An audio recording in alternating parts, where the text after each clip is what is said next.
여러분 안녕하세요. 여러분과 함께 필요한 개념들을 급하게 탑재하는 개념 급탑재 시간의 노연서입니다.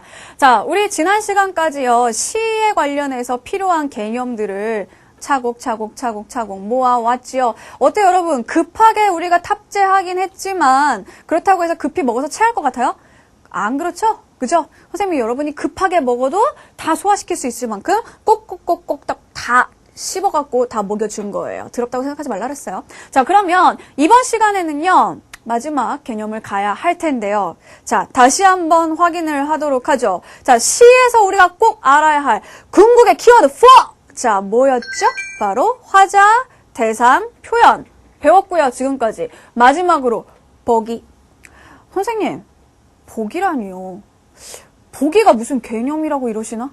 아니, 지금까지 배운 건 다 이해를 하겠다고요, 개념인 거를. 근데 보기는 개념이 아니지 않아? 선생님 진짜 웃기시네. 선생님 원래 웃겨요. 몰랐어요? 이렇게 재밌는 선생님이 어딨어요. 자, 이 보기가 왜 이 궁극의 키워드에 들어갔느냐? 그 어떤 개념보다도 훨씬 더 중요하기 때문이라는 얘기죠. 왜 그런지 지금부터 여러분들에게 보여주도록 할게요. 자, 보기가 얼만큼 중요하냐? 이 얘기를 하기 전에 먼저 여러분에게 선생님이 한 가지 팁을 알려드리도록 하겠습니다. 선생님이 원래요, 개념할 때는 팁을 잘 안 알려줬었거든요. 이제 수능 특강 들어가고 문제풀이 시작하면서부터, 유형 강의하면서부터 이제 문제풀이 팁이나 이런 걸 알려줬었는데요. 아니에요. 개념부터 알려줘야 되겠어요. 왜? 우리는 급한 사람들이니까요. 그죠? 자, 그리고 개념이요. 아무리 배워도요. 써먹지 않으면 소용없습니다. 여러분이 1강부터 20강까지 개념 다 들었죠? 근데 개념 다 들었는데 문제는 이 개념을 문제에다 적용을 못해. 이러면은요, 아무리 들어봐야 소용이 없습니다. 그쵸? 자, 그래서요, 선생님이 여러분한테 바로 시가 이제 모든 개념이 끝났으니까 이 개념들을 모조리 사용해가지고 풀 수 있는 종합 연습까지 오늘 시켜주도록 할게요. 자, 그러면 오늘 선생님이 그렇게 알려주고자 했던 팁이 뭐냐? 이거 정말 비밀병기예요. 그리고 최종병기고요. 정말 기대되지 않아요? 자, 오늘의 가장 중요한 개념입니다. 바로 30초의 투자라는 거예요. 30초의 투자? 30초의 투자? 이게 뭐야? 지금 30초를 나보고 투자하라는 거야? 아니, 지금 언어 영역 시험 시간 80분이 얼마나 짧은 시간인데 선생님 진짜 자기 잘한다고 아주 우리한테 시간 30초씩 내놓으라 그러고 되게 웃긴 선생님이라니까요? 선생님 웃겨요. 자, 30초의 투자라는 거는 뭐냐면요. 여러분, 투자라는 게 뭡니까? 내가 아주 약간 적은 돈을 들여가지고 나중에 더 큰 이윤을 보고자 투자를 하는 거 아니에요? 마찬가지입니다. 여러분이요, 30초만 지문 바로 들어가지 말고 딱 30초만 선생님이 하라는 걸 하세요. 그걸 하고 나면요, 나중에 30초는 무슨 말이에요? 30초가 뭐야? 한 3분? 13분 정도의 효과를 볼 수 있습니다. 그만큼의 시간을 단축할 수 있다는 얘기죠. 시간 단축뿐만 아니라 이 30초의 투자를 통해서 여러분 훨씬 더 정확도까지 올릴 수 있다는 얘기예요. 자, 이게 도대체 뭐길래 선생님이 저렇게 열변을 토하시나 궁금하죠? 알려드리도록 하겠습니다. 자, 앞으로 여러분 시뿐만 아닙니다. 선생님 지금 시에서만 얘기하는 게 아니에요. 시, 소설, 비문학까지도. 이 30초의 투자를 하시면 정말 도움이 돼요. 이거요, 선생님이 그냥 여러분한테 도움 될 거야. 한번 해보렴. 이렇게 그냥 툭 던지는 거 아닙니다. 이거요, 여러분 선배들이 이미 다 경험해봤고, 다 시도해봤고, 그래서 엄청난 등급 상승과 그리고 시간 단축을 그들이 정말 거의 간증을 했어요. 아세요? 자, 선생님 작년 강의에 한번 수강후기에 들어가서 30초의 투자 한번 쳐보세요. 글 쫙 뜰걸요? 그러면서 이게 얼마나 소중한 건지, 정말 선생님 해보지 않으니까 모르겠더라고요. 이런 글들이 얼마나 많은지 몰라요. 직접 해보면 그 효과를 정말 체감하실 수 있을 겁니다. 정말 이거는요, 정말 권해주고 싶은 거예요. 홈쇼핑 방송같이 되고 있어요. 자, 오늘의 상품 30초의 투자입니다. 자, 보세요. 자, 30초의 투자라는 거는 뭘 하는 거냐면요. 여러분이 시를 하든 소설을 하든 비문학을 하든 제가 지난번에 이런 얘기는 했습니다. 지문 먼저 볼까요? 문제 먼저 볼까요? 문제 먼저 보라 그랬죠? 그렇죠. 문제를 먼저 보면서 30초만 생각을 좀 하라는 겁니다. 자, 무슨 생각을 하냐? 자, 우리는 대부분이 생각 없이 풉니다. 선생님이 OT 때도 잠깐 여러분 문제 푸는 모습 살짝 시뮬레이션 해줬죠? 그쵸? 우리 어떻게 합니까? 자, 가시를 쭉 읽고, 뭔 말인지 모르겠다. 자, 나시를 쭉 읽고, 뭔 말인지 모르겠다. 어떡해. 자, 다시를 쭉 읽고, 그래도 모르겠네. 자, 이러고서는 첫 번째 문제, 뭐 13번이라고 합시다. 자, 풀어요. 뭐 물어보자면 처음에? 가나다의 공통점으로 적절한 것은? 이렇게 물어봐요. 자, 공통점이라니. 공통점. 나 지금 가도 모르고 나도 모르고 다도 모르는데 공통점을 어떻게 하나? 그래도 일단 풀어보자. 자, 1번. 자, 1번에 보니까, 자, 1번에서 대화체를 사용하여 나 그래도 개념에서 대화체는 배웠다. 자, 대화체. 뭐 찾으라 했지, 선생님이? 부르는 말 찾으랬지? 그리고 너, 뭐 아니면 뭐뭐 하자, 뭐뭐 해라 찾으라 그랬지? 여기 보니까 너가 있네. 오, 예. 자, 나를 보니까, 자, 여기 보니까는, 뭐, 자, 누구야? 부르는 말이 있네. 오, 예. 다, 없네. 이럴 수가. 1번 답이 아닌 거예요. 자, 그래서 2번을 갔어요. 자, 2번을 가봤더니, 이번에, 자, 뭐가 나와 있었냐면은, 감각적 이미지를 통해서 계절감을 드러내는구나. 자, 보니까 여기 눈이 내린다. 오, 나와 있어요. 그쵸? 겨울이야. 자, 여기 보니까 꽃이 피었다. 봄인가 봐. 자, 그 다음에 달을 보니까 새가 온다. 근데 문제는 계절감이 아니네. 2번도 답이 아니구나. 자, 그러면서 또 3번을 보고 4번을 보고 5번을 보는데 여러분 도대체 이 한 문제를 푸는데 가작품 몇 번 봐요? 그죠? 자, 아주 아까 분명 내가 한 번씩 읽었던 작품인데 문제 풀면서 가를 5번은 봅니다. 5번이 답이면요. 그쵸? 이건 정말 재수없으면 5번이 답인데 계속 다 보는 거죠. 근데 문제 이거 하나밖에 없나요? 아니죠? 자, 시는 4개에서 6개까지 있어요, 문제가. 그러면은 여러분은 이 한 세트를 푸는데 한 작품을 7번씩 봐요. 그게 문제라는 거죠.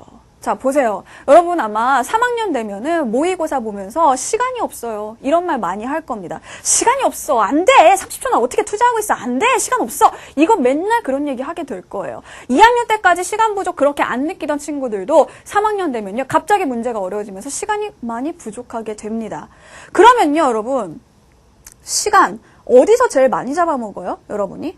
뭐 어디가 제일 여러분이 느끼기에 여러분 체감 가장 시간이 부족한 게 어디인 것 같아요? 그쵸? 비문학이죠. 비문학에서 항상 시간이 부족하다고 느끼죠. 자, 그러면 비문학은 시간이 많이 걸리는구나. 내가 비문학을 너무 오랫동안 푸는구나. 그럼 비문학에서 시간을 줄여야겠다. 잘못된 생각입니다. 여러분, 비문학에서 시간이 오래 걸린다고 해서 비문학의 시간을 줄이면 안 돼요. 비문학은요, 원래 시간이 오래 걸리는 애예요. 그러니까 걔한테 시간을 줘야 돼요. 필요한 애한테 줘야 된다고요. 그러면 그 시간을 어디서 갖고 와서 줘요? 그렇죠. 여러분이 낭비하고 있는 이런 시간들을 다 압축시켜서 다 모아서 비문학한테 줘야 됩니다. 자, 그러니까 시에서는요, 지금 여러분이 시에서 사용하고 있는 시간의 3분의 1만 사용해도 돼요. 그만큼 여러분이 많은 시간을 낭비하고 있다는 뜻이죠. 자, 이렇게 가시 읽고 나시 읽고 다시 읽고 공통점 처음부터 끝까지 풀어가게 되면 절대 여러분 비문학까지 제 시간에 풀 수가 없습니다. 자, 그러면 어떻게 3분의 1로 줄여? 말이 되나? 말이 돼요. 보세요. 자, 보세요, 여러분. 자, 이 공통점이라는 거는 내가 가나다 세 작품을 다 알아야지만 풀 수 있는 문제예요. 그러면 이런 문제를 제일 먼저 풀면 돼요, 안 돼요? 안 되죠. 이런 문제를 마지막에 푸는 겁니다. 그러면 어떤 문제를 먼저 풀어야 할까요? 그게 바로 뭡니까? 그렇죠. 이거는 3개가 있어야지 해결할 수 있는 문제예요. 그렇죠? 자, 그리고 어떤 문제들을 보면 2작품을 비교하는 문제가 있고요. 어떤 문제는 하나만 가지고 푸는 문제가 있죠. 가에 대한 설명으로 옳지 않은 것은 보기의 내용을 바탕으로 해서 나를 감상한 내용으로 옳지 않은 것은 이런 문제들이 나온단 말이에요. 그렇죠? 자, 그래서 순서는 거꾸로예요. 자, 처음부터 푸는 것이 아니라 한 작품을 가지고 물어보는 문제를 먼저 풉니다. 그래서 그걸 풀면서 그 작품을 해결을 하는 거죠. 그쵸? 이 문제를 풀다 보면 가시를 열심히 볼 수밖에 없거든요. 그러면 나중에 내가 가나다의 공통점이 필요할 때 얘를 또 다시 열심히 볼 필요가 없겠죠. 이미 한번 봤으니까. 그죠? 자, 그래서 한 작품을 한다. 그런데 자, 한 작품을 가지고 묻는 문제들 중에서도 우선순위가 있습니다. 뭐냐? 보기가 있는 문제가 1순위예요. 자, 궁극의 키워드에서 4번째 자리에 이 보기가 들어가 있었다는 얘기죠. 그 얘기는 뭐냐? 보기는요, 모든 개념을 뛰어넘을 만큼 중요한 여러분에게 아주 도움이 되는 그런 친구라는 얘기입니다. 자, 이 보기는 주로 무슨 내용이 보기에 나와 있나요? 이 시의 창작 배경, 그쵸? 아니면 시인의 작품 경향, 그쵸? 아니면은 뭐 시어의 의미, 이런 것들을 보기에서 쭉 설명을 해줍니다. 결국 보기라는 거는 뭐냐 하면 뭘까요? 이 보기는 시에 대한 해설이에요. 자, 그러면 이 해설을 읽고 가작품을 보는 것과 해설이 없는 상태에서 가작품을 보는 것, 당연히 읽고 나서 보는 게 훨씬 더 쉽게 읽히게 되겠죠. 그래서 아까 선생님이 얘기했잖아요. 30초의 투자가 시간을 줄여주고 정확도를 높여준다. 자, 시간을 줄여준다는 것은 무슨 뜻이냐? 내가 이거를 읽은 상태에서 가를 보면 가의 내용이 훨씬 더 쉽게 내 머릿속에 들어오게 됩니다. 당연히 쓸데없이 낭비하는 시간이 없겠죠. 그런데다가 여러분 막 그런 얘기 하잖아요. 선생님, 문학이라는 건 사실 답이 없는 거 아니에요? 문학은 관점에 따라서 얼마든지 다르게 해석될 수 있는데 그걸 가지고 어떻게 문제를 내요? 국어에는 답이 없어야 정상 아니에요? 그래서 나는 수능 시험을 거부하겠다라는 거예요? 뭐예요? 자, 보세요. 여러분이 수능을 안 볼 거라면 나는 문학에서 한 가지 답을 찾아내는 이 시스템이 너무나 싫어서 나는 수능을 거부하겠다. 이런 게 아니라면 그런 거 아니잖아요. 아니니까 지금 들어와 있죠. 그쵸? 자, 그런 용기나 그런 정말 자기만의 어떤 줏대, 이런 게 아니라면요. 여러분, 받아들이세요. 수능에서 답은 하나입니다. 자, 물론 문학은요, 관점에 따라서 해석이 달라질 수 있어요. 그쵸? 하지만 그렇다고 해서 여러 가지 다른 해석들이 가능하도록 문제를 내면 돼요, 안 돼요? 안 되죠? 그쵸? 평가원은 굉장히 객관적인 시험을 내는 기관이라고 선생님이 전에 얘기를 했을 겁니다. 그쵸? 우주항공 분야에서의 나사와 같은, 그쵸? 그런 존재라고 했죠. 자, 그러면은, 보세요. 관점에 따라 해석이 달라질 수 있다. 그렇다면, 관점을 고정시켜버리면, 해석도 고정될 수 있겠죠. 그 관점이 되는 게 바로 보기라는 겁니다. 그래서 보기를 읽지 않은 상태에서 여러분이 가시를 읽게 되면 자기 나름의 관점으로 읽다 보니까 필요 없는 부분에 꽂히고 그걸 해석하느라 시간을 너무나 많이 낭비할 수 있다는 얘기예요. 하지만 여러분이 보기를 보고 내가 어떤 부분을 중요시하면서 봐야 되겠구나 라는 걸 알고 보게 되면 시를 빨리 볼 수 있을 뿐만 아니라 더 정확하게 볼 수도 있겠죠. 그죠? 자, 그래서 30초의 투자는요, 시간 단축뿐만 아니라 정확도도 높여줄 수 있다는 말을 한 겁니다. 자, 그래서 보기가 있는 문제, 한 작품 갖고 묻는 문제, 그 다음 두 작품 갖고 묻는 문제, 세 작품 갖고 묻는 문제, 이렇게 문제들을 다 외우란 뜻이 아니에요. 선생님, 그걸 어떻게 기억을 해요? 이거 외우고, 뭐, 이런 거 다 외우고 나서 이거 어떻게 읽어요? 작품이 뭐, 생각이 나겠어요? 작품 보면서? 그게 외우란 뜻이 아니에요. 그냥 순서를 정하세요. 자, 30초의 투자의 목적, 첫 번째, 순서를 정한다. 그 다음 두 번째는 뭐냐? 외우라는 뜻이 아니라 적어도 내가 무엇을 보아야 하는지 그냥 눈에 익혀두시라는 얘기죠. 익혀두다가, 이런 거 아까 문제 이런 비슷한 거 물어봤던 것 같은데? 하는 부분이 작품에서 나오게 되면 그때 문제를 다시 봐도 늦지 않는다는 겁니다. 아시겠어요? 자, 그래서 이 30초의 투자는요, 정말 여러분이 해봐야 됩니다. 이따가 선생님이 이번 시간 끝날 때 한번 직접 보여줄 거예요. 보고, 따라하고, 다른 문제를 풀 때도 반드시 여러분이 하십시오. 시뿐만 아니라 소설이나 비문학에서도 마찬가지란 얘기예요. 아시겠죠?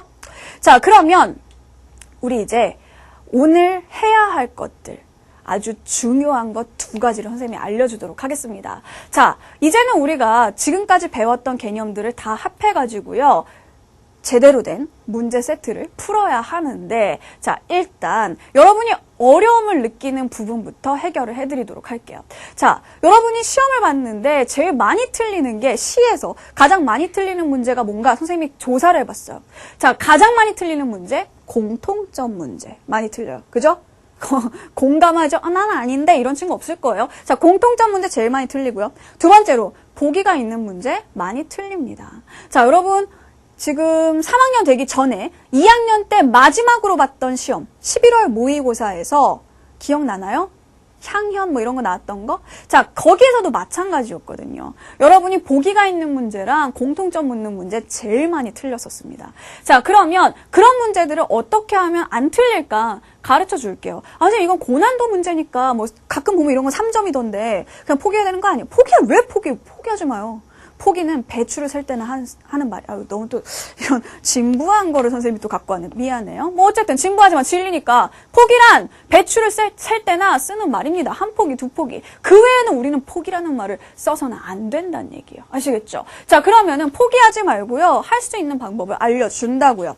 자, 보기가 있는 문제 풀기부터 한번 가보도록 하겠습니다. 자, 우리가 보기가 있는 문제를 풀 때는 어떻게 풀어야 할까? 대부분의 학생들이 자, 보기를 참고하여 라고 하니까 참고만 해요. 그 참고인가 보다. 읽어도 그만, 안 읽어도 그만인 걸로 생각하는 경우가 많은데, 자, 보기를 참고하라는 얘기는 정말 그냥 참고만 해가지고 그냥 한번 읽어보거나 말거나, 뭐 시험 시간도 긴데 뭐 그냥 시간 때우라고 준 글? 이런 거 아니라는 거죠. 자, 보기는요, 다른 어떤 개념보다도 중요하다고 했습니다. 자, 그러면 보기가 있는 문제 푸는 방법 알려드릴게요. 자, 먼저 첫 번째로요, 보기가 있는 문제는요, 보기의 내용과 선택지의 내용이 반드시 일치해야 합니다. 보기에서 이러하게 이 시에 대해서 설명을 다 해놨는데 만약에 선택지에서 전혀 이상한 딴 얘기를 하고 있다. 그러면 그건 잘못된 설명이라는 거죠. 그 다음 두 번째로요. 보기와 선택지의 내용이 일치한다 하더라도 그 선택지에서 시에 대해서 해석을 잘못하고 있다면 그것 역시 잘못된 설명이라는 얘기입니다. 그래서 시에 대한 올바른 감상 내용, 올바른 해석을 담고 있어야 한다는 얘기죠. 그런데 다행인 건 뭐냐면요. 거의 대부분의 경우 보기가 있는 문제는 첫 번째 단계에서 끝납니다. 그 얘기는 뭐냐? 보기의 내용과 선택지의 내용이 일치하지 않는 걸 찾으면 그게 답이 된다는 얘기죠. 쉽게 문제가 나오게 되면 이런 식으로 나오게 됩니다. 자, 선생님이 이게 무슨 이야기인지 한번 알려주도록 할게요. 자, 뭐냐면요. 보세요. 자, 보기가 있다. 아까 선생님이 얘기했듯이 보기에는 그 시대 배경이라든가 아니면은 시인의 경향에 대해서 이야기를 해준다고 했습니다. 그래서 결국 이 보기에 나오는 거는 시의 해설이 될 수 있다라고 했죠. 자, 예를 들어서 김수영의 시가 나왔다고 합시다. 자, 그래서 김수영 시인은 어쩌고 하면서 뭐 성장 배경과 이 사람이 했던 일들과 뭐 이런 것들을 쓰면서 마지막에 그래서 시대 현실에 저항하는 시를 많이 썼다 하고 보기가 끝났다고 합시다. 자, 그래서 김수영이 저항시를 많이 썼다라는 게 보기의 요지인데, 자, 그런데 가는 예외야 이런 거 있겠어요? 당연히 없겠죠. 보기에서 한참 김수영이 저항시인이라고 설명해놓고 저항시가 아닌 김수영의 시를 문제로 낼 수는 없다는 겁니다. 그죠? 자, 그러면 우리에게 주어진 가시도 당연히 저항시가 되는 거예요. 알겠죠? 보기는 문제가 뭐예요? 보기를 참고하여 가를 감상한 내용으로 라고 했으니까요. 여기 나오는 내용을 여기에다가 집어 넣어야 한다는 거죠. 자, 그러면 이렇게 봤는데 선택지를 보니까 쭉 내려가다가 무슨 말이 있었냐. 자, 이 부분에서 시인의 좌절과 체념이 보여. 이런 말이 나왔다고 해봅시다. 옳지 않은 거 골라야 되는데. 봅시다. 이 사람은 현실에 저항하는 사람인데, 자, 시에 대해서 이렇게 해석을 하는데 보니까, 화자가 시인이 좌절하고 체념하는 모습을 보였다고? 이상하네. 저항이라는 건 나가서 싸우는 거고 이거는 포기하고 그냥 그 자리에 주저앉는 건데 일치하지가 않잖아요. 그렇죠? 그러면 얘가 옳지 않은 걸로 답이 된다는 얘기예요. 아시겠죠? 시가 뭔지 모르겠지만 시를 안 읽어봐도 보기와 일치하지 않는 진술은 절대로 맞는 설명이 될 수가 없다는 얘기입니다. 아시겠죠? 자, 그러면 선생님이 하나를 또 보여주도록 할게요. 자, 따끈따끈한 기출문제 한번 같이 보도록 하겠습니다. 자, 이게 2010년도 6월 모의평가에 나왔던 문제인데요. 선생님이 시 없이 보기랑 선택지만 가지고 한번 보여드리도록 할게요. 보시죠. 자, 따끈따끈. 자, 보기의 설명을 듣고 학생들이 가와 나에 대해 보일 반응으로 적절하지 않은 것은 이라고 했죠. 자, 보기의 설명을 보세요. 자, 김 선생님이 말씀하시죠. 순수 서정 시인 김영랑은 1930년대 후반에 이르러 더 이상 마음속 울림을 맑은 가락으로 빚어낸 시를 쓸 수 없었어요. 이 선생님 굉장히 순수하신 분인 것 같아요. 그렇죠? 마음속 울림을 맑은 가락으로 뭐 이런 표현을 하신 걸로 봐서 선생님 학교에서 절대 이런 표현하지 않는데요. 그렇죠? 자, 보세요. 자, 김영랑이 중요한 건 뭐냐면은요. 이 김영랑이요. 가시의 시인입니다. 1930년대는 무슨 시대입니까? 여러분, 아무리 배경 지식이 필요 없다 하더라도, 선생님 얘기했죠. 언어 영역은 배경 지식이 필요한 영역이 아니다. 근데 아무리 배경 지식이 없다 하더라도 이만큼은 있어야 됩니다. 1930년대는 무슨 시대? 일제강점기죠. 그쵸? 자, 이거는요, 여러분한테, 이거는 따로, 뭐, 어구풀이나 이런 걸로 안 해줍니다. 맨 밑에 가가지고 이렇게 땡땡 해가지고 막 이렇게 1930년대는 일제강점기였다. 이런 거 설명 안 해줘요. 당연히 알고 있다고 생각하는 거예요. 자, 1930년대, 즉, 일제강점기에 뭐? 시를 쓸 수 없었다는 거죠. 자, 왜요? 갑자기 이때 돼가지고 내가 시를 쓸 수 없게 되었다. 시를 쓸 수 있는 능력이 다 사라졌다? 아닙니다. 모국어로 시를 쓰는 것 자체가 어려웠다는 거. 즉, 한국말로, 우리말로 시를 쓸 수가 없었다는 겁니다. 왜일까요? 이게 힌트죠. 그렇죠. 일제강점기 때, 자, 우리말로 시를 쓰는 걸 금지했을 거라는 거예요. 그래서 시를 쓸 수 없는 그런 상황이 오게 된 겁니다. 자, 그래서 검은고는요, 이 검은고가 가작품이거든요. 자, 이런 현실을 배웠는데, 그쵸? 비유나 상징을 통해서 돌려 말하는 게 우위라 그랬죠. 자, 우위적 표현으로 비판, 이게 바로 시적 화자의 시인의 의도, 태도라고 볼 수가 있겠네요. 자, 검은고는 바로 이런 현실이 어떤 현실인데요? 표현의 자유가 침해당한 현실을, 그쵸? 우위적인 수법을 통해서 비판하고자 한 시라고 할 수 있습니다. 자, 그럼 비슷한 맥락에서, 자, 보세요. 여러분이 제일 잘못하는 것 중에 하나가 뭐냐 하면은, 보기를 읽을 때 진짜 가장 중요한 말을 너무나 쉽게 지나친다는 얘기죠. 자, 여러분, 이 보기에서 가장 중요한 말이 뭘 것 같아요? 이거예요. 비슷한 맥락에서. 자, 이 두 단어가 어떤 내용들보다도 보기에서 가장 중요한 내용입니다. 자, 비슷한 맥락, 말이 비슷한 거지, 이거는 우리가 동일한 맥락이라고 해석해야 돼요. 자, 동일한 맥락에서 그 얘기는 뭐냐 하면, 우리가 가작품을 볼 때 몇 가지 내용이 있었어요.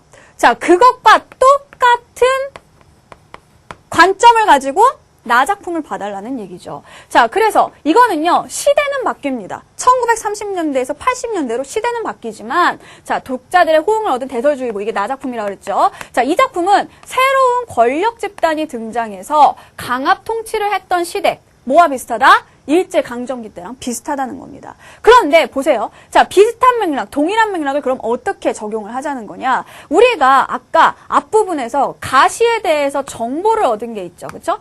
세 가지 정보를 얻었습니다. 첫 번째 정보는 뭐였냐 하면은, 자, 이 당시에 시인들이 표현의 자유가 없었다는 것 하나를 얻었었죠. 그쵸? 또 하나는 뭐였냐면, 이 시가 우위를 사용했다는 거 얻었습니다. 또 하나, 이 시의 목적이 비판이다라는 것을 알아냈죠. 그러면요, 여러분, 이게 이 말이 있기 때문에, 자, 그대로 나로 연결이 될 수 있다는 거죠. 나시도 똑같은 맥락에서 표현의 자유가 침해당한 상황을 노래할 겁니다. 그리고 나시도 똑같은 맥락에서 우위가 나타나게 될 거고요. 나시의 목적도 비판이다. 이게 바로 보기가 여러분에게 주는 메시지라는 거예요. 힌트라는 거예요. 믿으세요? 자, 그러면은 여기 한번 봅니다. 자, 보세요. 표현의 자유를 침해한 것은 1930년대에는 일제였겠지만 이때는 뭐예요? 이때 등장한 새로운 권력 집단이다라고 볼 수가 있겠죠. 그쵸? 그리고 그 권력 집단을 당연히 돌려서 말하기로 표현을 했겠죠. 직접적으로 비판할 수가 없으니까요. 왜? 표현이 자유롭지 않으니까 직접 비판하면 안 돼요. 그쵸? 그래서 돌려 말하기를 했을 겁니다. 그럼으로써 어때요? 비판하는 그런 목적을 달성을 했을 수 있다는 겁니다. 자, 그러면은 선택지부터 한번 살펴보도록 하겠습니다. 자, 일단 우리가 시를 읽지는 않았지만 그래도 몇 가지는 해결할 수가 있어요. 무슨 얘기냐면요. 보세요. 자, 가와 나 모두 생각의 표현이 자유롭지 못했던 시기에 창작되었다. 이거 아까 뭐 있었죠? 우리가 보기로부터 얻은 정보에서 가에 표현의 자유가 제한당했다라는 게 있었거든요. 그와 비슷한 맥락으로 나를 읽자고 했으니까 가나 모두 이런 게 있을걸요? 있어요. 자, 그래서 작품은 안 봤습니다. 하지만 보기로부터 우리가 논리적으로 이끌어낼 수 있는 선택지라는 얘기죠. 자, 그래서 이거는요, 맞는 설명이에요. 오, 신기하죠? 자, 그 다음에 나를 볼까요? 2번을 볼까요? 자, 가와나 모두 고난 극복 의지와 미래에 대한 전망이 나타나지 않아. 이거는 시를 좀 봐야겠네요. 그쵸? 그러면 일단 패스, 넘겨요. 굳이 매달려 있지 마세요. 여러분, 그렇게 선택지한테 너무 구차하게 매달리지 마요. 제발 쿨하게. 우리는 난 쿨한 여자니까. 그죠? 자, 쿨하게 넘어가는 겁니다. 자, 모르겠다. 넘어가요. 패스. 자, 3번. 자, 가에 울지를 못한다와 나의 내리는은 모두 중의적. 자, 중의적이라는 개념을 선생님이 안 알려줬었어요. 오늘 알려주려고. 자, 알려줄게요. 중의가 뭘까요? 자, 중의라는 거는요, 하나의 단어가 두 가지 이상으로 해석되는, 즉 의미가 여러 개일 때 우리가 이걸 중의적 표현이다라고 하는 겁니다. 자, 즉 무슨 얘기냐? 울지를 못한다라는 것이 한 가지 의미만 지니는 것이 아니라 두 가지 이상의 의미. 내리는이라는 것도 마찬가지라는 거죠. 그런데 여러분 가만히 생각해 보세요. 지금 아까 우리가 보기에서 읽었던 내용들 중에 이 가나는 모두 우위를 가지고 있다라고 했잖아요. 가에 우위가 있고 이와 동일한 맥락, 유사한 맥락에서 나를 보자 그랬으니까 나도 우위가 있을 거예요. 그러면 우위라는 게 뭐죠? 우위라는 거는 뭡니까? 내가 하고 싶은 말을 직접적으로 말하는 것이 아니라 비유나 상징을 통해서 돌려서 말하는 거죠. 그렇죠? 자, 돌려서 말을 하다 보면 어때요? 내가 표현하고자 하는 게 꼭 그것만 의미하는 건 아니죠. 예를 들어 두꺼비 파리를 물고 이거 우위였잖아요. 그러면 두꺼비 같은 경우에 그냥 두꺼비일 수도 있지만 어때요? 다른? 그쵸. 탐관오리라는 뜻일 수도 있죠. 그쵸? 자, 그런 것처럼 우위를 사용하게 되면은요, 중의의 성격이 들어갈 가능성이 높다는 겁니다. 아시겠죠? 자, 그래서 3번도 맞을 가능성이 높아요. 자, 그 다음에 4번이요. 자, 가의 길이는 노인에게, 나의 굴뚝새는 세상 사람들에게 외면당한 존재다. 외면당하다? 외면당한다는 거는 혼자 소외되고 약간 따돌림 당하고 이런 느낌이거든요. 그죠? 그런데 지금 우리가 가와 나를 봤을 때 1930년대에도 두 집단이 존재하고 1980년대에도 두 집단이 존재합니다. 이 두 집단의 관계는 뭐예요? 그쵸? 억압하고 그쵸? 강압 통치하는 권력 집단과 또 하나는 거기에서 지배를 받는, 억압을 받는 피지배 집단. 이렇게 두 개로 나눌 수가 있겠죠. 그러면은 지배와 피지배의 관계를 우리가 누군가가 누군가를 외면했다고 볼 수가 없지 않나요? 그쵸? 외면이랑은 조금 다른 내용이 될 수 있다는 겁니다. 이거는 결국 누군가가 누구에게 소외되는 문제, 그런 문제는 아니라는 거죠. 결국 4번이요. 보기랑 어때요? 좀 관련이 없어요. 그쵸? 자, 그래서 그냥 4번이 답이 될 가능성이 제일 높다라고 찍어두는 겁니다. 그 다음 5번에 보니까요. 자, 어때요? 1930년대, 80년대 모두 부당한 권력은 있었죠. 그쵸? 그거를 우위적으로 비판한 시라고 했단 말이에요. 그러면 나중에 우리는 뭐만 확인하면 된다? 이리 때와 잔나비 때, 그리고 솔개가 정말 그 부당한 권력을 암시하는 것인가? 부당한 권력은 맞는데, 무조건 맞는 건데, 자, 정말 그게 얘네들에 해당하는 것인가? 그것만 판단을 해주면 된다는 겁니다. 보세요. 이런 상태에서 여러분이 가와 나를 읽는 거예요, 이제. 알겠죠? 자, 문제를 먼저 보라고 한 이유, 30초의 투자를 하라고 한 이유, 알겠죠? 그리고 보기가 있는 문제에서 보기와 선택지의 내용이 일치하는지를 찾아보라고 한 이유도 역시 알겠죠? 훨씬 더 여러분이 문제를 빠르고 정확하게 쉽게 풀 수 있기 때문이라는 거예요. 아시겠습니까? 한번 풀어보면 답은 정말 4번입니다. 알겠어요? 자, 그러면은요. 보기가 있는 문제 이렇게 정리를 해보도록 하고요. 다음으로 여러분이 정말 자주 틀리는 공통점 문제 한번 얘기를 해보도록 할게요. 자, 공통점 찾는 문제는 뭐가 문제냐면 일단 아까 선생님이 30초의 투자 설명할 때 얘기했던 것처럼 시간이 많이 걸린다는 거. 그죠?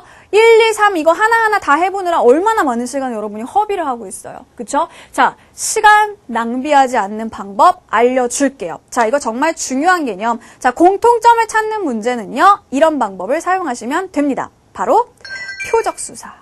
자, 표적 수사를 사용해서 시간을 단축할 수 있다는 거죠.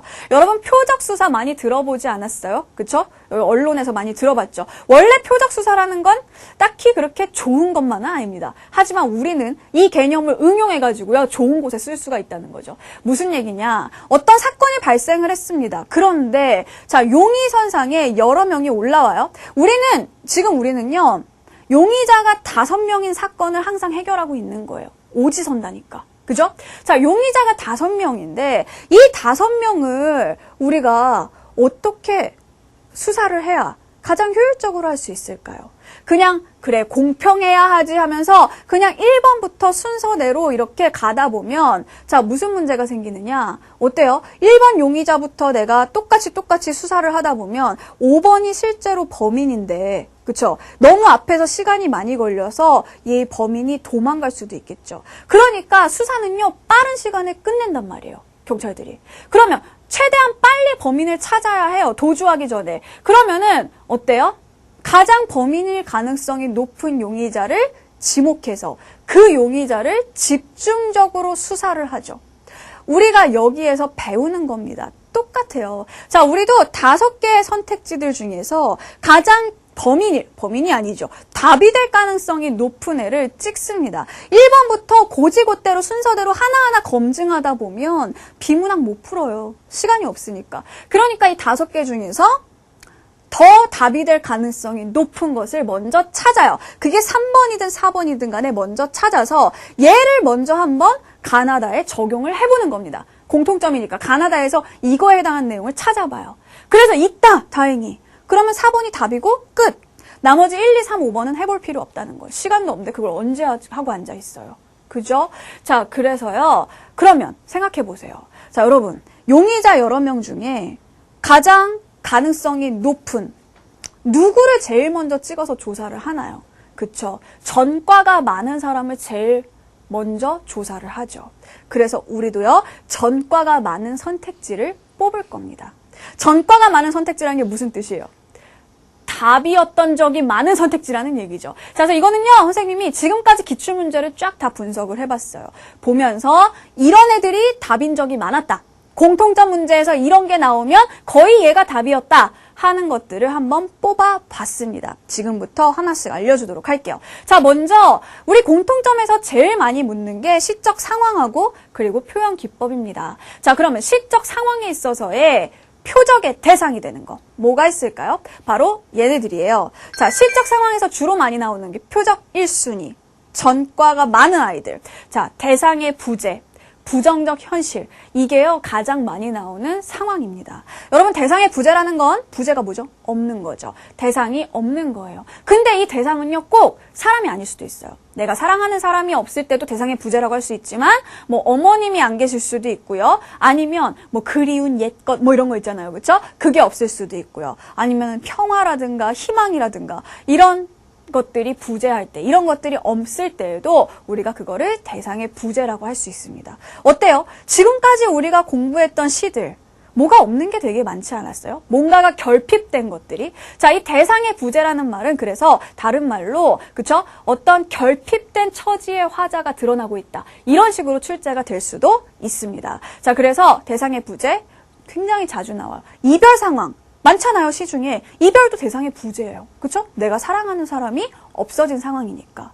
자, 그래서 대상의 부재 많이 나오고요. 이것보다 더 많이 나오는 게 뭐냐? 바로 이 부정적 현실입니다. 여러분, 부정적 현실. 시에서 다루고 있는 상황은요, 긍정적 상황이 많을까요? 부정적 상황이 많을까요? 지금까지 배웠던 시들을 한번 쫙 떠올려 보세요.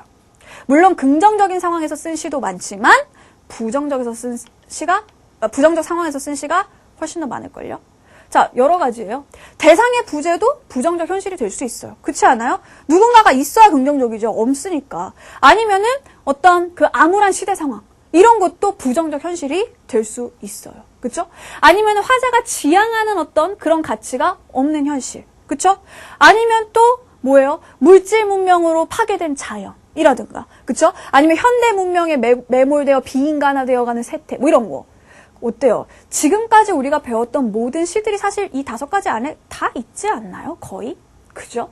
자, 이런 부정적인 현실들도 거의 대부분의 시가 부정적인 상황을 담고 있기 때문에 공통점으로 답이 될 가능성이 굉장히 높다라는 그런 얘기입니다. 자, 시는요, 부정적인 게 많아요. 왜요? 시인들이 이상한 사람들일까요? 아니에요. 사람이 그래요. 여러분, 일기장을 한번 잘 보세요. 일기장에 즐거운 날이 많았나? 아니면 짜증나는 날이 많았나? 슬픈 날이 많았나? 한번 보시라니까요. 뭐가 더 많아요? 그래요. 짜증나고 정말 화가 나고 부정적인 날들이 더 많았을 거예요. 그렇다고 여러분의 인생에 정말 실제로 그런 날이 더 많았어요? 아니죠. 기록을 그때 한 거죠. 그죠? 기분 좋고 신나고 재밌었던 날은요, 집에서 그냥 자면 돼요. 그죠? 굳이 글을 쓸 필요가 없어요. 그냥 자요. 재밌었으니까. 근데 뭔가 오늘 내가 우울하고 짜증이 나고 기분이 나빴다. 잠이 안 오죠. 그죠? 토해내야죠. 그쵸? 이거를 기록을 해놔야죠. 그래서 그런 날 일기가 많은 거예요. 시도 마찬가지입니다. 그런 상황 속에서 좋은 시들이 많이 탄생을 하게 되거든요. 그래서 이게 꼭 답이다는 아닙니다. 하지만 이것은 표적 1순위가 될 수 있으니까 먼저 한번 해봐라. 꼭 1번 선택지에 이게 나오지 않고 중간에 있다 하더라도 이런 말이 있으면 먼저 찾아봐라. 그러면 답을 의외로 빨리 찾을 수 있다라는 얘기예요. 아시겠죠? 자, 다음으로요. 표현상 특징, 표현 기법에 있어서의 표적이 되는 것들, 표적 1순위들을 알려드릴게요. 자, 뭐냐? 감각적 이미지. 얘는 무조건 1순위예요. 그리고 선생님이 지금까지 기출문제들을 봤을 때 감각적 이미지를 활용하여 뭐 대상을 생생하게 표현하고 있다. 이런 선택지가 나왔을 때 그게 답이 아니었던 적이 없어요. 왜 그럴까요? 이 감각적 이미지는 거의 모든 시에 다 있거든요. 감각적 이미지가 없는 시는 거의 없다고 보시면 돼요. 모든 시에는 이런 것들이 들어있기 때문에 공통점이 될 가능성 1순위라는 겁니다. 그러니까 제일 먼저 찾아보세요. 아시겠죠? 두 번째로 자연물. 이것도 엄청 많아요. 시의 거의 대부분 자연물이 나옵니다.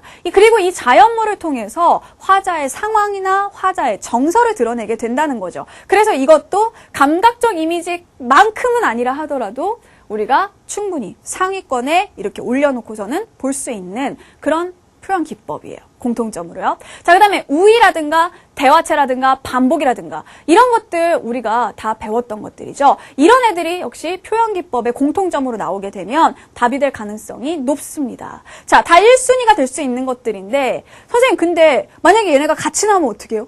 같이 나오면 이 중에서 뭐를 더 1순위로 해야 되나요? 알려드릴게요. 첫 번째 감각적 이미지예요.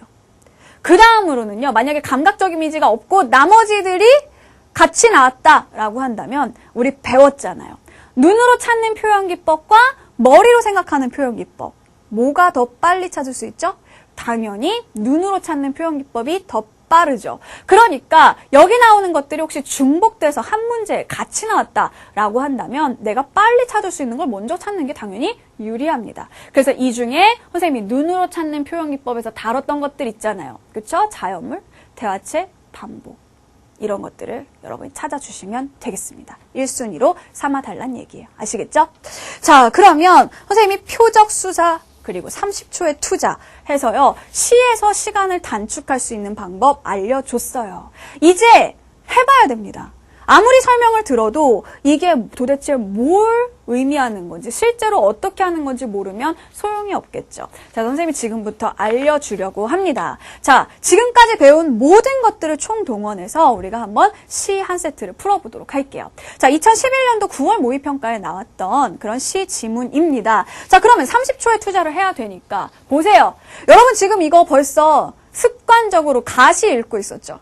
길, 김소월, 어제도 하룻밤 나그네 집에 까마귀 깍깍 울며 새었소. 이러고 있었죠? 그럼 안 된다고요. 이 모든 우리가 지금까지 가지고 왔던 모든 나쁜 습성들을 다 끊어버리세요. 이제 여러분은 새롭게 태어나는 거예요. 연서쌤을 만나서 new 여러분으로 태어나는 거예요. 알겠죠? 자, 가, 나, 다 무시하고 어디로 가냐? 바로 문제로 갑니다. 자, 문제로 가보니까 13번부터 17번까지 6개의 문제가 나와 18번까지군요. 6개의 문제가 나와 있습니다. 자, 그럼 표적 수사하라 그랬죠? 문제를 살펴보면서 내가 뭘 먼저 풀어야 될지 1순위를 먼저 정하도록 합니다. 자, 1순위 뭐가 되겠어요? 한 작품으로 풀 수 있는 거 또는 보기가 있는 거라고 했죠. 자, 그럼 보니까 보기 있는 거 있잖아요. 17번. 자, 17번의 보기. 자, 이거를 먼저 읽으면 어떤 작품에 대해서 알 수 있게 되죠? 자, 17번. 다의 기억에서 미음 중 보기의 내용이 가장 잘 드러나는 것은 했잖아요. 그쵸? 자, 그러니까 우리는 이 보기를 읽고 다시를 알 수 있는 거예요. 그죠? 그런 다음에 17번 문제를 해결하면 되는 겁니다. 됐죠? 자, 그 다음에 또 이제는 뭐 해야 되죠? 한 작품 가지고 풀 수 있는 문제를 찾아보니까 14번. 자, 이제 우리는 가작품과 14번을 결합해서 그 다음으로 보면 됩니다. 그죠? 자, 그 다음에 15번도 보니까, 그쵸? 나작품 하나로 풀 수가 있죠. 그쵸? 자, 그래서 나작품과 15번을 결합해서 풀면 됩니다. 자, 그러면 가와 나를 알았으니 이제 어때요? 이거 두 개를 합치게 되면은 뭘 풀 수 있다? 16번을 풀 수 있다. 자, 그리고 18번을 보니까 다와 나를 가지고 낸 문제죠. 그쵸? 다 여기서 배웠고 여기서 배웠으니까 그 다음으로 18번 풀면 된다. 자, 그럼 이제 뭐 남았어요? 마지막으로 13번 공통점 문제가 남게 된 거죠. 그죠?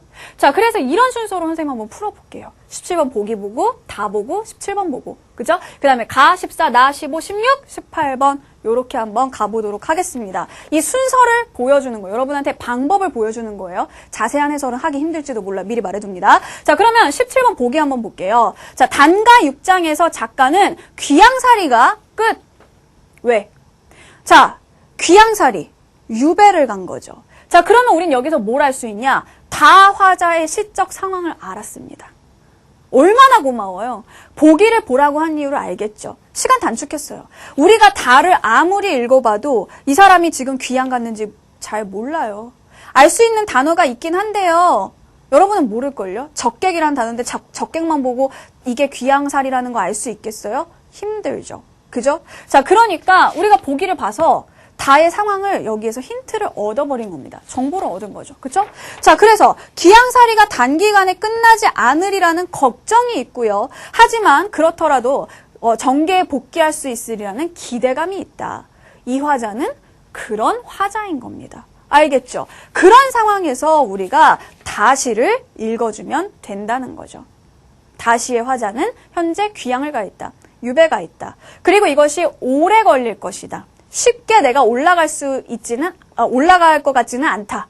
그러니까 마음속에 뭔가 되게 근심, 시름 이런 게 있겠죠. 하지만 그래도 언젠가는 복귀할 수 있으리라는 기대감. 그리고 그 기대감이 드러나 있는 것을 지금 여기에서 기역, 니은, 디귿, 리을, 미음 중에서 찾아달라는 그런 얘기였습니다. 그죠? 자, 그러면 한번 볼게요. 자, 기역, 니은, 디귿, 리을, 미음만 한번 볼까요? 자, 보세요. 지금 여기에서 기대감이 드러난 것, 즉 내가 곧 다시 올라갈 수 있을 거라는 기대감이 들어간 거를 보면은요, 복귀라는 게 뭐예요? 다시 돌아간다는 거잖아요. 그럼 다시 돌아간다라는 그런 뉘앙스를 가지고 있는 구절을 찾으면 사실 한 개밖에 없지 않아요? 니은 보세요. 두어라, 우로 곧 깊으면 다시 볼까 하노라. 끝. 됐죠? 그쵸? 다시 볼 수 있겠다, 다시 볼까 한다. 이런 내용을 다루고 있는 건 니은밖에 없단 말이에요. 자, 그러니까 17번 문제 해결. 17번의 답은 2번. 이렇게 하는 겁니다. 그리고 우리는 이걸 통해서 뭐예요? 이 보기의 설명을 통해서 다의 화자가 지금 귀양가 있다는 고급 정보까지 알게 된 겁니다. 자, 보세요. 고급 정보는요, 남들이 모를 때 알아야 고급 정보인 거죠. 이미 남들 다 알고 있는데, 야, 걔랑 사귄다며? 이러면 그건 고급이 아니에요. 너 인지 알았냐? 이렇게 된다는 거죠. 그러니까 남들 가시부터 보고 있을 때, 여러분은 남들 모를 때 미리 얘부터 알아오는 겁니다. 고급 정보 가지고 등급 업 하시는 거예요. 아시겠죠? 자, 그 다음에 가와 14번을 봐야겠네요. 그쵸? 자, 가 문제를 그럼 한번 봅니다. 14번의 문제를 한번 봅니다. 14번에 보니까 가에서 외로움의 정서를 심화하는 상황. 끝. 자, 14번 문제를 통해서 우리는 뭘 알아냈냐? 이 시의 화자의 정서를 알아냈어요. 뭐예요? 외로움이네. 그죠? 자, 선생님이 정서를 찾는 방법 알려줬어요. 시에서 정서, 감정을 직접적으로 드러낼 시어를 찾아라 라고 했었죠. 그런데 문제는 뭐냐 하면 우리가 가시를 읽었을 때 감정이 드러난 시어가 안 보인다는 겁니다. 그쵸? 슬프다라든가 외롭다라든가 이런 말이 안 나와요. 그러면 어떻게 파악하지? 뭘 상상을 하고 있어요? 선생님이 상상하려고 하지 말라 그랬죠. 공감하려고 하지 말라 그랬죠. 문제를 보니까 외로움이라고 딱 박아놨단 말이에요. 아, 그러면 이 화자의 정서는 외로움인 거야. 자, 그럼 우리가 정서를 찾았다. 그러면 그 정서가 어떤 상황에서 만들어진 정서인지, 그 정서를 유발한 상황이 무엇인지를 찾아야 되는데 그게 바로 14번 문제라는 얘기입니다. 어떤 것이 이 사람으로 하여금 외로움의 정서를 심화시켰느냐. 그럼 보니까요. 보세요. 어제도 하룻밤 나그네 집에, 나 나그네네? 그러니까 외롭죠. 왜? 나그네라는 건 집 없이 계속 정처 없이 떠돌아다니니까요. 자, 그 다음에 2연. 자, 오늘은 또 몇 시니? 어디로 갈까? 어디로 가지? 정해진 곳이 없어요. 3년 보니까 오라는 곳이 없어서 못 간다.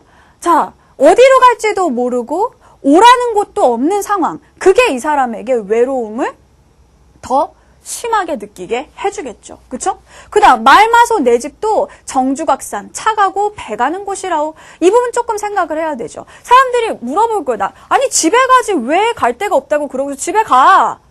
그랬더니 이 사람이 하는 말인 거예요. 아, 내 집도 집에 가라는 말 하지 마. 내 집도 차 가고 배 가는 곳이야.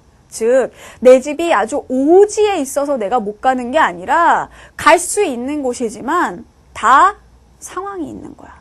다 못 가는 이유가 있는 거야. 그러니까 나한테 집에 가란 말 하지 마. 라는 거죠. 그쵸? 자, 그러니까 14번에 3번 보니까 내 집이 있어도 가지 못한다. 맞는 설명이란 얘기예요. 그쵸? 자, 그 다음 여보소 공중에 저기러기 공중에 길 있어서 잘 가는가? 자, 이거는 뭡니까? 이거 우리가 지난 시간에 배운 대조적 상황이랑 비슷한 거죠. 꾀꼬리가 즐거운데 내가 외로운 것처럼 기러기는 길을 잘 갔는데 나는 마지막에 보니까 내게 바위 갈 길은 하나 없어. 나에게는 길이 없는 상황입니다. 자, 그래서 저 기러기를 보니까 자, 갈 곳 있는 길이 있어서 잘 가는 기러기를 보니까 갈 곳 없는 길이 없는 나의 상황이 더 부각이 되는 거죠. 그런데 4번을 보세요. 기러기와 떨어져 있기 때문에 이 사람의 외로움이 심화됐나요? 그건 아니라는 겁니다. 잘 가고 있는 기러기를 보니까 그와 대조되는 반대되는 상황, 반대되는 처지에 있는 내가 더 서글프게 느껴지는 거지. 나 기러기랑 같이 있어야 되는데 그래 안 외로운데 저 기러기가 없네. 그래서 외로운 건 아니란 뜻이죠.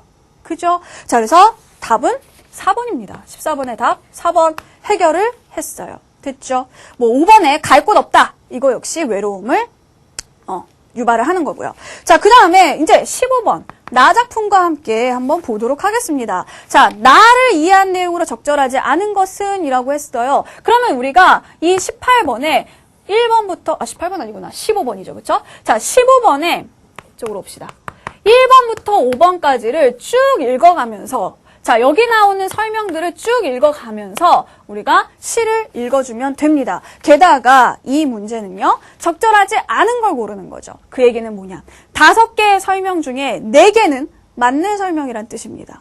그러면 이런 문제 어떻게 해야 되냐? 결국 1, 2, 3, 4, 5번을 모으면 이 시에 대한 해설이 된다는 거죠. 다만 그 해설 중에 딱 한 군데 틀린 부분이 있을 뿐입니다. 그러면 일단은요, 1, 2, 3, 4, 5번을 다 맞다고 생각하면서 읽으세요. 그러다 보면, 읽다 보면 이건 좀 아니지 않나 싶은 게 있어요. 그게 답이에요. 그런 다음에 나머지 4개를 확실한 설명으로 받아들이고 이 시를 이해하는데 더 써먹으시라는 얘기죠. 다른 문제를 풀 때도요. 자, 그러면 여기 같은 경우에 가다가 걸리는 부분이 있어요. 어디가 걸리냐? 선생님 4번이 걸려요. 자, 왜 걸리냐 하면은요. 자, 사연은 산과 벌이 상반된, 상반이란 건 서로 반대된다는 뜻이거든요. 상반된 공간적 의미를 지님을 드러낸다라고 했는데, 자, 사연을 보니까 뭐라고 돼 있냐면, 산으로 오면 산이 들썩, 산소리 속에 나 홀로. 벌로 오면 벌이 들썩, 벌소리 속에 나 홀로. 이게 뭐예요? 우리 배웠던 거잖아요. 눈으로 찾는 표현에서 뭐가 있었죠? 윗줄하고 아랫줄하고 서로 짝을 이루죠. 즉 이거는 대꾸라는 거죠. 자, 그럼 봅시다. 여러분, 대꾸를 이루고 있는 두 구절이 있다. 자, 이 두 구절의 의미 관계는 뭐다? 선생님이 99% 유사관계라고 했습니다. 결국 윗줄에서 하는 말과 아랫줄에서 하는 말은 의미가 같다는 뜻이죠. 그럼 봅시다. 산이 있는 자리에 벌이 있을걸요? 그죠? 산으로 오면 벌로 오면 산이 들썩 벌이 들썩 산소리 벌소리. 그 얘기는 뭐냐? 윗줄 아랫줄이 같은 뜻이라면 이 산과 벌도 어떤 의미다? 같은 의미, 유사한 의미를 지닌 걸로 봐야 된다는 겁니다. 근데 4번에서 보니까 얘네들을 뭐라고? 상반된 의미라고 설명을 하고 있죠. 그러니까 4번은 틀린다는 얘기예요. 이게 답이라는 뜻이죠. 그쵸? 시의 해석과 상관없이 구조를 통해서 4번을 제외시키고 나니까 1번, 2번, 3번, 5번은 맞는 설명. 그럼 이제 여러분이 1, 2, 3, 5번을 가지고 나시를 좀 더 열심히 이해를 할 수가 있을 거라는 겁니다. 아시겠죠? 자, 그러면은 가나를 봤으니까요. 이제 뭐 하기로 했죠? 18번 문제 풀면 되겠죠. 자, 18번 같은 경우에는 18번이 아니구나. 어디 갔죠? 16번이죠. 16번. 지울 필요는 없었는데. 자, 16번을 풀면 되죠. 자, 16번 같은 경우에는 가와 나를 비교하는 거였습니다. 그쵸? 자, 그래서 이것으로 적절하지 않은 것은, 자, 그래서 여기 보면은 제재를 나타낸다, 주제를 나타낸다, 뭐 반복을 통해서 뭐 경험한 구체적 공간이다, 이런 거 하나하나 비교해 가면서 이제 여러분이 풀어주시면 된다는 겁니다. 아시겠죠? 자, 그 다음 할 건 또 이제 뭐죠? 다와 나도 하니까 18번을 풀어주면 되는 거예요. 자, 18번 문제 한번 볼게요. 이게 중요하니까. 자, 다에서 화자와 대상의 관계가 나의 가와, 자, 동그라미 친 가와 가장 가까운 것은, 자, 동그라미 친 가를 한번 볼게요. 자, 벌로 오면 벌이 들썩, 벌소리 속에 나 홀로. 이건 뭐예요, 여러분? 자, 들썩거린다는 건 뭡니까? 지금 뭔가 들썩거리고 시끄럽고 흥겹고 재밌고 아주 그냥 여기에 벌로 오니까 물딱 소리, 갈색 소리, 애들이 신나가지고 막 떠들고 놀고 파티하고 이러고 있는 상황이라는 거예요. 그런데 그런 들썩거리는 상황 속에서 나 혼자 이러고 있는 거죠. 자, 그러면은 이때 가의 상황은 뭡니까? 자, 어때요? 벌로 오면 벌이 들썩, 벌소리 속에 나 홀로. 보세요. 자, 지금 이 벌이 대상인데 벌은 들썩인데, 자, 나는 홀로. 이게 무슨 상황일까요? 자, 벌로 갔더니 여러 가지 막 그런 소리들이 들려요. 막 들썩들썩 걸려요. 막 난리 났어요. 얘네들끼리 막 파티하고 막 이러는데 나는 홀로. 이러고 있는 거예요, 지금. 그죠? 자, 그러니까 이 경우에는 무슨 관계라고 볼 수 있나요? 대상과의 관계가. 바로, 그렇죠. 대조관계다. 라고 볼 수 있겠죠. 막 들썩거리고 흥겹고 신나는 애들과 그냥 혼자 이러고 있는 애. 대조관계입니다. 자, 그러면은, 자, 여기 1장, 2장, 3장, 5장, 6장 중에서 화자와 대상의 관계가 이렇게 대조관계인 거를 찾아주면 되겠죠. 자, 답은 뭘까요? 3번이에요. 자, 왜? 3번 바로 한번 가보도록 할게요. 자, 3번에 보시면은 이렇게 나와 있습니다. 저 제비 비비 보고 한숨 겨워 하나니. 자, 저 제비 비비. 비비가 뭐죠? 비비. 나는 거예요. 제비가 막 이렇게 날고 있어요. 자, 이렇게 막 날고 있는데 제비는 신나서 막 날아다니고 하늘로 솟구쳤다 내려왔다 난리가 났는데 나는 한숨 쉬고 있는 겁니다. 알겠죠? 자, 그래서 이 제비와 나가 서로 대조적인 상황, 대상과 화자의 관계가 대조인 것은 이 3장밖에 없는 거죠. 자, 그래서 18번 답이 몇 번이다? 3번이다. 이렇게 골라주시면 되겠습니다. 자, 그럼 마지막으로 13번 문제 남았는데요. 자, 이 13번 문제는 공통점 찾는 문제죠. 자, 이거 다 해본다? 아니에요. 시간 없어요. 표적 1순위로 가르쳐줬던 것 중에 하나가 나왔네. 몇 번이에요? 그렇죠. 1번의 자연물, 선생님이 표적 1순위 중에 하나로 알려줬잖아요. 그쵸? 자, 그러면 자연물과의 관계를 통해서 화자의 현재 상황을 제시한다? 정말 그런가? 그렇잖아요. 다 배웠잖아요. 자, 가시에서는 뭐예요? 저 새는 길이 있어서 잘 간다. 나는 길이 없어서 못 간다. 대조되죠? 그쵸? 새라는 자연물과 화자의 상황을 대조해서 화자가 지금 갈 곳이 없다는 처지를 부각하고 있습니다. 자, 그 다음에 나는요. 벌은 들썩들썩. 그쵸? 산과 벌은 들썩들썩. 나는 홀로. 그죠? 자, 역시 여기에도 산과 벌 자연물이에요. 자연물과의 대조를 통해서, 그죠? 화자의 처지를, 현재 처지를 보여주고 있습니다. 다도, 아까 그거, 제비 비비. 나는 또 이렇게 혼자 가만히 한숨 쉬고 있는 거. 역시 자연물과, 제비 자연물이잖아요. 그쵸? 자연물과의 관계를 통해서 화자의 현재 한숨 쉬는 상황이 제시가 되고 있습니다. 되셨죠? 그래서 13번의 정답, 1번인 거예요. 자, 이렇게 답을 다 찾아냈어요. 16번은 아까 선생님이 안 해줬는데 여러분이 한번 풀어보세요. 답만 알려줄까? 답은 5번입니다. 한번 해보세요. 아시겠죠? 자, 그래서 이렇게 선생님이 지금까지 시에 관련된 모든 개념들 다 묶어서 실제 문제에 적용하는 방법까지 알려드렸습니다. 자, 오늘도 도전합니다. 언신 보고 있나? 자, 언신들아, 너네 이런 거 모르지? 자, 보기를 먼저 보는 거, 30초의 투자를 하는 거, 그 다음 표적 수사를 하는 거. 이거요, 언신들은 아무 생각 없이 그냥 하고 다른 사람들한테 알려줄 수도 없지만 우리는 이제 배웠으니까 내가 써먹을 뿐만 아니라 남들에게도 설명할 수 있는 언신보다 더 위에 있는 사람들이 될 수 있을 겁니다. 반드시 이 세 가지를 기억하시고요. 앞으로 시에서 더 이상 어렵게 생각하지 마세요. 우리 다음 시간부터는 소설을 한번 공부해 보도록 하겠습니다. 감사합니다.